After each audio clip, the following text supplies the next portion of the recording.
आप सभी को मेरा नमन प्रणाम। जम्बेश्वर शब्द वाणी के 7वें शब्द का प्रसंग इस तरह है।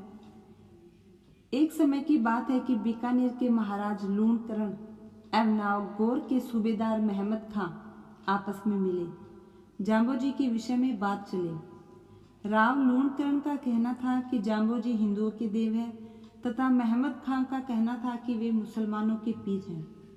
दोनों ने अपने अपने पक्ष में तर्क दिए। अंत में यह निर्णय लिया गया कि इस संबंध में समय जाम्बोजी से ही पूछा जाए कि वे हिंदुओं के देवता है या मुसलमानों के पीर।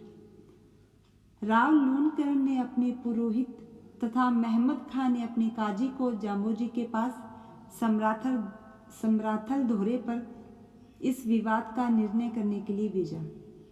जब पुरोहित एवं काजी दोनों जाम्बोजी के पास पहुंचे तब जाम्बोजी ने उनके विवाद को जानकर कि वे हिंदू और मुसलमान के भिन्न भाव को नहीं मानते, वे मानव मात्र के हृदय में निवास करते हैं, जिसका आचरण शुद्ध है वे उसी के आराध्य हैं। अपना ऐसा भाव प्रकट करते हुए उन्होंने पहले उस पुरोहित को ये शब्द कहे जो जम्बेश्वर शब्द वाणी का 7वां शब्द है। ओम हिंदू होय के हरि क्यों न जप्यो कान दे दिस दिल पसरायो। गुरु महाराज कहते हैं कि हे पुरोहित, तुमने हिंदू होकर विष्णु नाम का जाप क्यों नहीं किया? अपने मन को दशों दिशाओं में क्यों भटकाते रहे? सोम अमावस आदित्यवारी काय काटी वन रायो। गुरु महाराज कहते हैं कि तुम सोमवार, रविवार और अमावस्या जैसे पवित्र दिनों में हरे वृक्षों को क्यों काटते रहे? गहन गहते वहन वहनते निर्जल ग्यारस मूल वहनते कायरे मूर्खाते पालंग सेज निहाल बिछाई। गुरु महाराज कहते हैं कि हे मूर्ख, तुमने ग्रहण लगने के समय, सूर्य का रथ चलते समय अर्थात दिन में, निर्जला ग्यारस और मूल नक्षत्र के समय ऐसे पवित्र समय में हरि भजन को छोड़कर काम क्रीड़ा में अपना समय क्यों गवाया? जादिन तेरे होम न जाप न तप न क्रिया जान के भागी कपिला गाई। गुरु महाराज कहते हैं कि जिस दिन तुमने हवन जप तप आदि पवित्र क्रियाएं नहीं की तो ऐसा जानो कि तुमने जानबूझकर अपने घर आई कपिला गाय को भगा दिया। यहाँ कपिला गाय शुद्ध बुद्धि को माना गया है कि शुद्ध बुद्धि तेरे शरीर से निकल गई। कुड़ तणो जे कर्तव्य कियो नाते लावन सायो।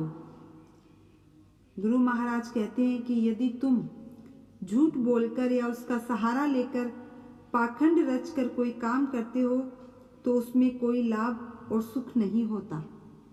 भूला प्राणी आल बखानी न जप्यो सुरायो।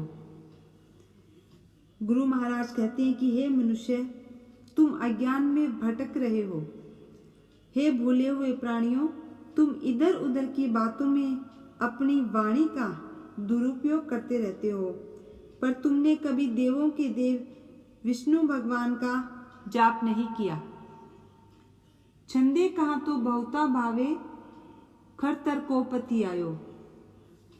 गुरु महाराज कहते हैं कि यदि तुम्हारे मन को भाने वाली बातें कहें तो तुम्हें बहुत अच्छी लगती है, और किंतु सच्ची और खरी बातों पर तुम विश्वास नहीं करते।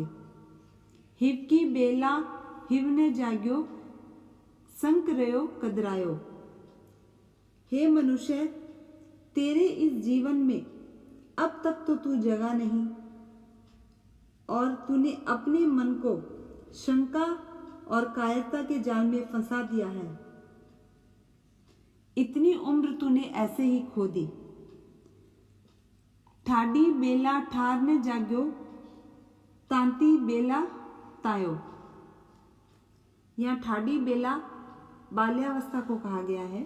ठाडी बेला ठार ने जाग्यो। यहाँ ठाडी बेला युवा अवस्था को कहा गया है। ठाडी बेला ठार ने जाग्यो। युवा अवस्था में आलस्य के कारण तुम नहीं चेता। हे मनुष्य, तुमने तमाम वासनाओं के पीछे तुम भागते रहे। तांति बेला तायो। तांति बेला बाल्यावस्था को कहा गया है। बाल्य अवस्था में तुम्हारा मन शांत व शीतल था।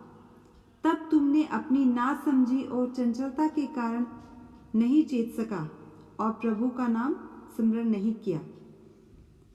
बिंबे बेला विष्णु ने जप्यो, ताछे का चिन्ह कछु कमायो। बिंबे बेला वृद्धावस्था को कहा गया है। गुरु महाराज कहते हैं कि और अब जब वृद्धा अवस्था आ गई है, तुम्हारे जीवन का सूर्य अस्ताचल की ओर जा रहा है, तब भी तुमने यदि विष्णु नाम का जाप नहीं किया, अपने स्वरूप को भी नहीं जाना, तो इस जीवन में तुमने क्या कमाया? तुम्हारा यह जीवन व्यर्थ चला गया। अति आलस भोला वे भूला, न चिन्हो सुरायो। हे प्राणी, तुम बहुत ही आलस्य और भुलावे में भूला हुआ रहा है। तुमने देवों के देव विष्णु को पहचानने का प्रयास तक नहीं किया। पार ब्रह्मा की सुध ने जानी, तो नागे जोग न पायो। यदि किसी ने पर ब्रह्मा परमात्मा को स्मरण कर उन्हें नहीं पहचाना, तो केवल शरीर को निर्वस्त्र रखने से वह परमात्मा के साथ एकाकार नहीं हो सकता। परशुराम के अर्थ ने मुवा ताके निश्चय सरी ने कहो। जिसने अपना जीवन परशुराम अर्थात विष्णु के प्रति समर्पित नहीं किया, उसका यह जीवन व्यर्थ ही चला गया। इस जीवन का एकमात्र लक्ष्य परमात्मा को प्राप्त करना है। यदि यह नहीं हुआ, तो तुम यह जीवन ही व्यर्थ गंवाओगे। धन्यवाद।